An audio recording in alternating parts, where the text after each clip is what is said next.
we go. What's up, guys? What's up? What's up? We are up to episode 6 of Launch Radio. That's crazy. I mean, time is flying. It literally.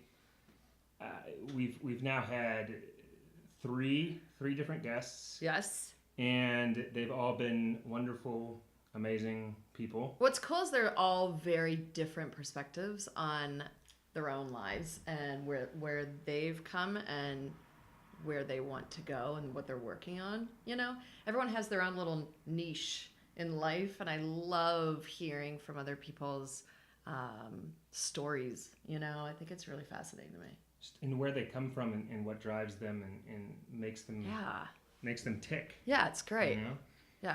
Yeah. So yeah, and they were all fascinating. So today we are back, brother and sister, again, chit-chatting, having a talk. We're not really brother and sister. We're just like, it's like adopted. You're like my brother from a different mother is what I say. Pretty much. We are adopted brother and sister from, a brother from a different mother is a great way to put it. It's perfect.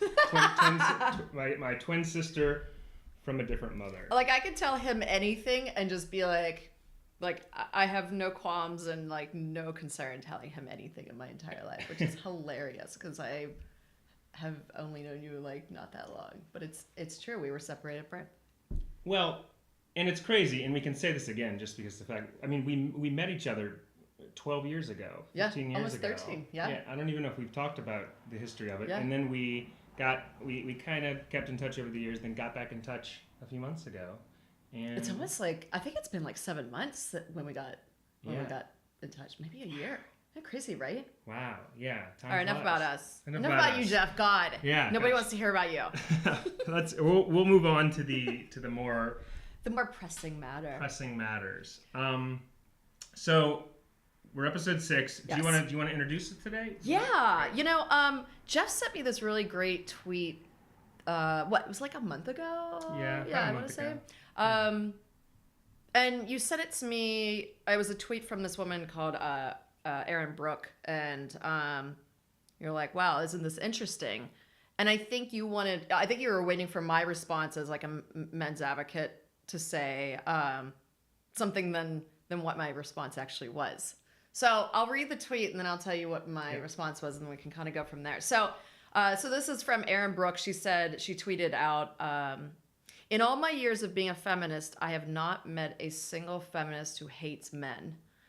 And in all my years of being a woman, I have not met a single woman who isn't afraid of men on some level. It's not hate, it's fear, and the difference is important. So when you sent it to me, I think you were waiting for my reaction of like, ugh, these women. Which sometimes that is sometimes my reaction, depending on what they're saying. In this particular case, I was like, yeah, she's absolutely correct. And you wrote back like, wait, what? And you were really shocked by my answer. I'm like, yeah, I've never met a woman who hates men. It's a fear we have, whether we talk about it or not, whether we feel it on a daily basis. Like right now, I'm in a room with 2 other men right now, right? We have Mo, our photographer, and Geoff, the co-host. Am I sitting here scared to death? No. It's more of the way women are brought up, in the sense that when we're told from a little girl, to be fearful of strangers, don't take candy from strangers, don't talk to strangers, run the other way.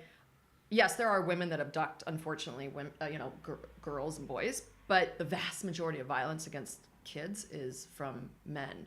So little girls were brought up to just fear men. And if you look historically speaking, from the beginning of time, women were all the vast majority of violence against women has been from men, from their male counterparts. So there's always been this weird innate sort of fear. Like when I walk down the street and I'm by myself and there's another guy, I get a little sick to my stomach. And meanwhile, like, yo, I'm strong as fuck. Like, I'd probably take the guy down, but it doesn't matter. That fear of like what that man could do is there, And where is so fascinating. And where do you think that it?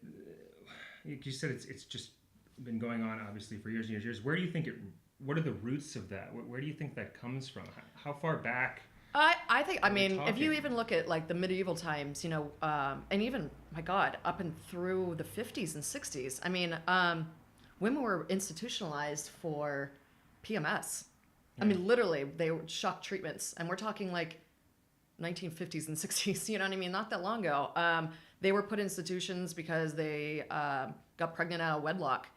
So there's always been this very violent past against women. In the medieval times, women were burned alive. I mean, literally, this stuff is, in textbooks. And when you read about it as a kid, and it's pretty bad. You know what I mean? Yeah. And you start to get this perception that men are kind of scary a little bit, and what they can do. They have a lot of power, and they always have.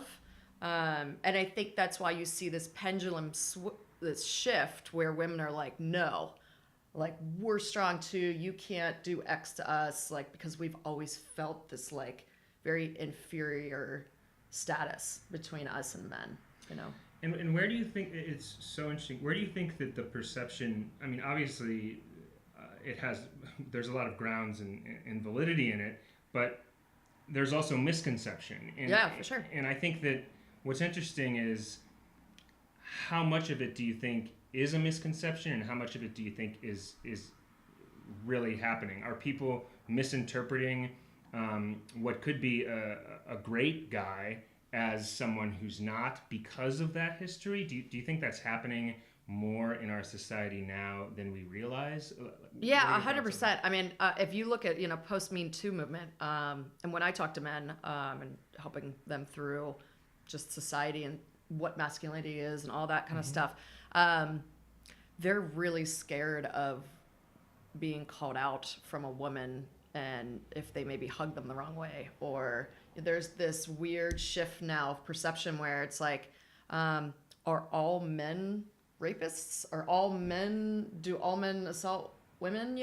I think there's this weird perception going on, that all men are bad. And like, just like when there was, and there still sort of is, this perception of like all women are crazy. You know what I mean? It's when you generalize, you've got some massive problems when it comes to perception, and like, is perception reality and that type of thing. So, right. Yeah, I think it's a little bit of both. I think there's a historical just sense that women have of like what men have been able to do, still do to this day, of domestic violence. Yeah. Statistically speaking, when there's domestic violence, it's like 90% or something of like women being assaulted from men, in terms of like the domestic violence. So it's hard to, get over those statistics. However, to your point, does that mean all men are bad? No, but I think it's being human enough to be, and smart enough and enlightened enough to not have that innate fear of every single man that you meet. Right. And do you think that's so interesting? Do you think that we're making progress in that? Do you think that there's been steps that people are coming to understand that better, or do you think as a society we still aren't? Like, where do you feel we sit right now in society as a whole as far as progressing on that? I think it's hard. Advertising runs the world, right? Without advertising, nothing exists, literally. And to have television shows and movies and all, and the entertainment in society, so society is almost built around advertising. So when you look at advertising, you specifically, Geoff, are put into a specific demographic. Right? You live in Los Angeles, you're a male, you're X age, you're front, and they start to get really even particular into your behavioral of who you are. And then you're put into a category, and I'm put into a category, right? And then advertising is pushed out to you specifically, right? So advertising, because it runs the world, creates these categories for everyone. So whenever, you know what I mean? So yeah, So they then create advertising around that. So now you'll see advertising that shows men and sitcoms to be kind of dumb. Mm-hmm. Right? Mm-hmm. And women are now like the cool, and they're the ones who are like, where, taking charge, mm-hmm. and that inherently is a massive problem as it comes to society, because we're watching that, and it's feeding these massive misperceptions that we may have about the other gender. Yeah. I mean, I would argue that instead of categorizing people, the whole thing of like, be yourself, that's a bunch of bullshit. You can't. Advertising in society doesn't work that way. You know what I mean? They're going to place you into a bucket, whatever that is. You can't just be whoever you want to be. It just doesn't work that way. I would argue that we have to open up the conversation between both genders. It doesn't have to be one team versus the other. I think that I think it's communication. I think 100%. Communication is the root of it all. And instead of looking at the other gender and feeling fear or feeling hate or feeling any of those, it's about both sides communicating better than they are. And yeah, like for you to send me that tweet and then my response, and that's shocking to you, that challenges your own beliefs of how women view men, read the last line of the tweet again, so people can there see. It is. Yeah, so it says it's not hate, it's fear, and the difference is important.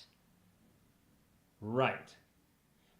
Because the misconception with men is they think we automatically think that that women hate us, or that there's hate, that it's rooted in hate, and that's not what surprised me is that's not what it's about. It's right. really that there's this fear that has rooted that is valid in some regard, because of history, and to stop that, we have to work on, to stop the misconceptions and to make progress, we have to work on the communication between the two. For sure. And I think that's what you're saying. Yep. Right? And one team instead of two teams. It's not man versus woman. We're all humans. That's why I don't consider myself a feminist. I'm a humanist, which encompasses feminism. But it's all about the human aspect. It's much broader than just like female rights. There's men's rights too. So how do you encompass all that? That's humanism, How do you think we can, what could be done to improve that? Do you think that, as far as communication, do you think there's certain steps that could be taken? Do you think that it's such a tricky thing to it's easy to say we need to all communicate better. Right, sure. How do we get people to communicate better? Besides saying that, I mean, obviously that's a good message to spread, have better communication, but are there events people could have? Are there messages, rather than having messages just, for one gender, messages that promote communication with both, stuff like that? Is that what we need to do to get past that? What do you think? Yeah, I think there needs to be trailblazers out there, and there are, that challenge your belief. The other night, you might see my post that because I'm a men's advocate, that's a very difficult position to be in when it comes to other women.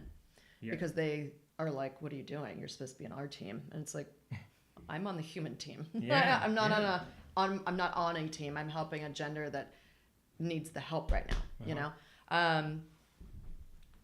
She came up to me and said, and I don't know her well at all, I've met her once before, but she came up to me and said, I really appreciate, and I have to tell you how much I thank you for what you do, because I'm in a 19-year marriage. She's in her 50s. Yeah. And she's like, it's impacted my marriage so much. You've challenged my beliefs of what men need. And it was like the compliment of the century to have a woman understand what I do, and that it's changing, and it's challenging your own belief system a little bit and opening it up. Which is huge. Oh my God, huge. That's kind of what's needed. And not to toot my own horn of what I do, but there are people like that you can toot your hey for Kira. It's amazing. K for Kira and recognize, brush shoulder off. No, I'm just kidding. But that's what we need, is people that are going to be balls of the wall and just hey, I stand out, and I'm going to say what I really feel, and not just go along with the herd. I mean, there's got to be the black sheep that goes the other way. Trailblazer. It's got to be the trailblazer. That's how revolutions start. That's how things get changed. There's a reason why the world is not seen as flat. Mm-hmm. I mean, that's right. When that came out, he was mocked that it was, and you're like, no way, the world is definitely flat. There's no way it's round. The trailblazer is always, more often than not, the crazy one at the start. Crazy, 100%. Doesn't know what they're talking about, out of their element, and that's often the door to progress, to a push forward. And so I find that I think we've got a ways to go. I think that we've got a ways to go, but I think that getting that message, addressing that message more and putting that message out there is crucial. That we're all on the same team, and it's not war with the separate teams. Correct. And it works both ways, actually, in that, I feel that, I was watching a podcast recently where someone was talking about how in the work world, a lot of guys, now feel self-conscious about, interviewing. This guy literally said he feels self-conscious about, going on interviews with women or shaking hands, or like there's fear on that side too. And because he's worried that there could be a charge, or that she could come after him about something, Right.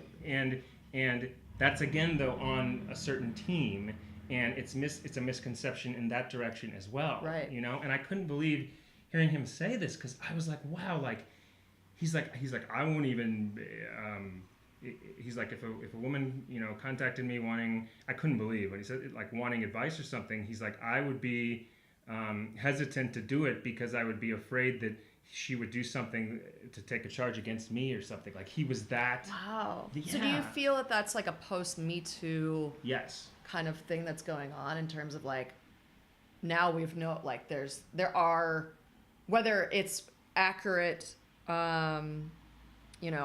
charges against someone or not, right? It's still scary as it is for men to worry that women have that kind of power to just be like, maybe misconceive a situation. Yeah. It easily makes it, or vindictively do it, I actually have friends that this has happened to, and it's unfortunate because it overshadows the people that actually have had sexual assault and that actually have had sexual harassment, which is the vast majority are true, accurate charges that are brought against. However, there's this, like, I think to your point, there's this just like scared element within the male community of doing something wrong. And I think that that's where it becomes a very complicated issue, because that stuff does happen, this sexual assault, and that, like, it really happens. Yeah. So and it's very scary. And so there's good reason for those movements that happen, but it also leads to people to misconceptions on both sides. And like his reaction to that is so, like, I didn't even realize that there were men that thought that, or that would think that. Yeah. And that's like far on that end. But like at first I was like, he wouldn't take an interview with her, like, what the hell? But then he explained why, and I was just like, wow, there's people that are like, there's got men that are like fearing that now, because they're worried that they're going to get a charge against them, but if they hug the wrong way, or if they shake hands, or anything. Well, I have to imagine the dating life. I don't have to worry about that anymore. However, not for now, but yeah. I have to imagine dating in LA has got to be fucking brutal for men, though, right? Yeah. So, and doesn't it take the romance out of it, though, to not know, like, right? You're like, hey, do you consent to me holding your hand? Like, is it at that point? I mean, I think it's case by case with each person, each couple on each side, but I have to think that it's having an impact on dating, on love life, on if a person feels that they should go on a date with a person. And I find this ironic also, because we're in the age of Tinder and Bumble and just swiping left or right and going on quick dates and getting together with each other. But which is kind of ironic, because there's also this fear people have on both sides. Right. Like, we're quicker to get together with the swiping. It's like an instant gratification. I never did online dating. Have you done online dating? I've never done it. I have done online dating. I've heard some really horror stories from it. That's why I just never did it. I was like, I don't give a fuck. I've had a mix of experiences, I would say. Some good, some bad. There's a full spectrum of how it affects people. But I just find it so, interesting that, that is happening, that there's literally a fear on both sides in this. And it bothers me that those misconceptions are there. At the same time, I'm empathetic to people who've actually had, sexual assault or had different things that have happened to them.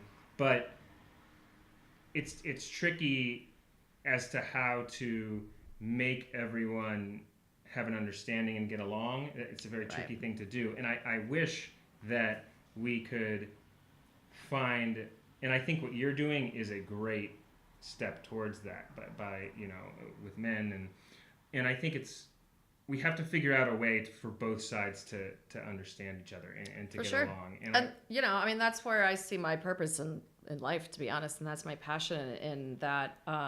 And I can't tell you how grateful I was to hear from this woman, because it's one thing to get a compliment from a man saying, what you said today really impacted my life and your content's really, valuable to me. It's another when the woman's like, you've challenged my own beliefs to make me a better partner to my man. That's, yeah. Talk about the instant, that's priceless. You can't pay for that. Do you know what I mean? Like, that's incredible. That's what's needed. People just need to open their minds up a little bit. I think there's a lot of sensitivity. Everyone's very, very sensitive right now. Yeah. Like that Christmas song that came out, or that old Christmas song of the nightmare. Yeah. And that was just like they were pulling it off the radio. This is a song that was like in the 1952 or something. Do you know what I mean? Yeah. And they're like, well, nowadays it's like seen, and it's like everyone needs to just kind of calm down a little bit. And not be so touchy and sensitive, and maybe open up the conversation and have a dialogue with the other sex and actually learn about things from one another instead of like pigeonholing them or putting them into a category. I think I think how you approach, I think the direction of approach is what's critical, and how you the angle you come from when you're addressing these things. And so for you, how have men's reaction been to everything you're doing? Like, what's the reaction on their side? Has it been? Yeah, it's kind of interesting when people, I think, if you haven't, I'm sure everyone has probably maybe seen my Instagram, but maybe not. It's Geoff Kira, but, so I'm a men's advocate, a woman being a men's advocate is very interesting because there isn't really any out there. Which and is great. It's kind of insane, and I do it because I'm passionate about it, not because there's a niche for it, but because I actually am very empathetic to where men are in today's society, and I myself have a lot more masculine energy, so I understand men a bit more than women, even though I have lots of female friends and I love women, but right now men need a voice, and they can't be the ones that stand up and say we matter too, because no one will listen to that. So I can be that voice for them and say, hey, men matter too. They need this, and people will raise their eyebrows a little bit and actually listen. So the way I describe my brand is it's like I'm like a walking Playboy magazine. I'm not the images, I'm not the articles, I'm the entire magazine. So like you're brought in from the imagery and the photography and whatever, but you stay for the content and what it's telling you, and a lot of people would think that I get like tons of dick pics and like inappropriate comments. And honestly, I've gotten maybe one or two, like over a course of like a year. Do you know what I mean? Yeah. And that metaphor sums it up so well though, with the magazine though, like understanding what you're all about. Yeah, because I model, but I also I'm not a silent model who just sits there and writes like peaches, like not to like each to their own. Everybody has their own thing. I just have something I want to say, and the reaction that I've gotten from men is really incredible. I mean, I take 3 to 4 hours out of my day every single day and answer every single DM, because that person is a human being. Yeah. And they deserve a response from me because they're writing to me. Yeah. So I spend a lot of time talking to men. Acknowledge them acknowledge them and validate that their opinions matter, that they matter as a human being, and they may not feel that from their own personal relationship. So I think they respect that to the point where they wouldn't degrade it to a sense of sending me like inappropriate stuff, if that makes sense. Do you know what I mean? Where it's like, we hold you a little differently than just like some woman posting nude shots. Yeah, and at the same, but you doing that, you're also just, I mean, you're representing what you're all about by doing that. And you mentioned the word respect, and I think that respect is such a important thing in all of this, in the dialogue, people respecting each other. Yeah. And it goes all the way back to the problem where people don't respect each other. We have to understand that as a society and as humanity, and really seek to learn and understand and to have more empathy for one another. There it is. Perfect message. She's wearing a shirt for people that are listening. Make empathy great again. But yeah, I think that. And when you responded to the tweet when I sent that to you, I mean, immediately, yes, as you said, it was mind blown. Like, wow, like I had one of those moments where like, whoa, like it's so easy to think that they're hating and they're not. There's fear. It comes from a different place. And so if we could get, if there's one big thing people could get out of today's podcast, it's to step back and think about their own perceptions of these things. For sure. Right? And I think the other thing is, and this could be in its own topic of itself, is that, because we live in a world of screens, it's a buffer between us and another human being. Mm-hmm. So it's very easy for us to say something really unconscionable to another person that is so terrible that you're like, you would never say that in person. You know what I mean? But there's this buffer that you think you can say such horrible things, and you have to realize that that's another human being you're talking to, whether it's through a computer or phone, that's a human. Yeah. Right? And you have to give respect to other people if you would like respect yourself. Yeah. And just to know that everyone is going through something, you have no, like, at all thought of what's going on in their life, you know? So, and just to use that as a teaching that... every one of those people you see in social media and that are sending messages... Yeah, going through something. They're going through something. They're people. They're... Yep. Living, breathing people. Men go through things, women go through things. And that's what I try to always talk about is like, hey, men like compliments too. You know what I mean? Like, it's not all about like, well, what are you doing for me? It's like, what are you doing for everyone else? Yeah. Like, look at yourself in the mirror. What are you doing to help better society? It's not all about you. Get off, get out of your own head and just like help other people and understand other people. And I do think recently, in the past 10, 15 years, as you said, I think that I do think that things in many ways have gotten worse in some regards, just with everything that's happening with the country and the world and everything right now. However, a lot of the times, things often, chaos is the precedent to great change happening.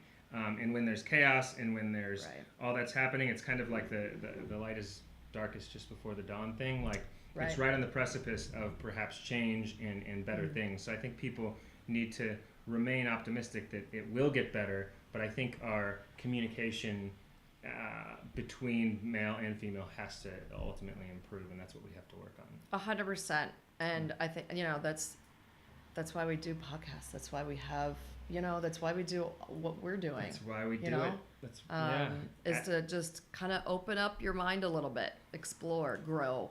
You don't have to be so narrow-minded. Take the blinders off a little bit. See what else is out there. People to just like think about how they're perceiving things. Yeah. In their world, and what they think about something might not always be what it seems. Things aren't always what they seem, and to get people to open up more. Yeah. It's so easy for us to inflict pain on someone else than to take it in. Yeah. So, for us to think like, oh, that person's being such a bitch to me. It's like, you have no idea what that person's going through in their life right now. Yeah. That person could have lost their mother today. That person could have lost, you have no idea. Stop taking it so personally. Yeah. Not everything is about you, shockingly enough. You know what I mean? Like, get over yourself. Yeah. It's that ego inside people. And that has to do with a lot of women and a lot of men who are just like this like combative thing, and they take things so fucking personally, and you're just like, hey, just calm down. Yeah. Let's just all kind of talk about it a little bit. Open up your perception is not reality. Mm-hmm. Your mind will create all kinds of interesting things and rabbit holes that aren't even remotely real. Yeah. You've got to get control of what your mind's telling you. Mental prisons, I've heard it called. Like literally you get stuck in things and you need to get out and for sure. Well, I hope that people understand, like I hope they got something from this today, and I hope that people really connected and could relate to what we were saying there. And then most importantly, I hope it made them think a little bit about their own perceptions of things. Yeah, let's hope. And maybe Erin, I don't know her name. Oh, yeah. What is her name again? I think it was Erin something. I should follow her. Erin Brock. Erin Brooke. Erin Brooke. Yeah. Tweet that, from Erin Brooke. That's who I saw it on and tweeted it to Kira. Yeah. So I think that's good. I think that was quite a good topic. What, are you done? I mean, are you done with me for the day? You're like, okay, Kira, done. We're gonna keep going. We could just talk for hours and hours and hours. Literally could talk for hours and hours. So we have to try to gauge how long we want to go for in the early going. Plus, everyone has other things they want to do in their life today, other than listen to me and you banter about today's topics. I guess they do. They do have other shockingly, things, right? But yeah, I think they do have other things to do on their plate. Mo has other things to do. Right. We have to. Yeah. Well, thank you so much for joining. We don't know who we're having next week. So next week we have a few guests that we're working on, some surprise guests because we're still lining it up. Yeah. So we don't have anybody set yet, but it's in the works. Yes, I'm excited for it. So stay tuned. Thank you for joining. Thank you, everyone. This is episode 6, Geoff and Kira Launch Radio, and we will see you next week. Bye, guys.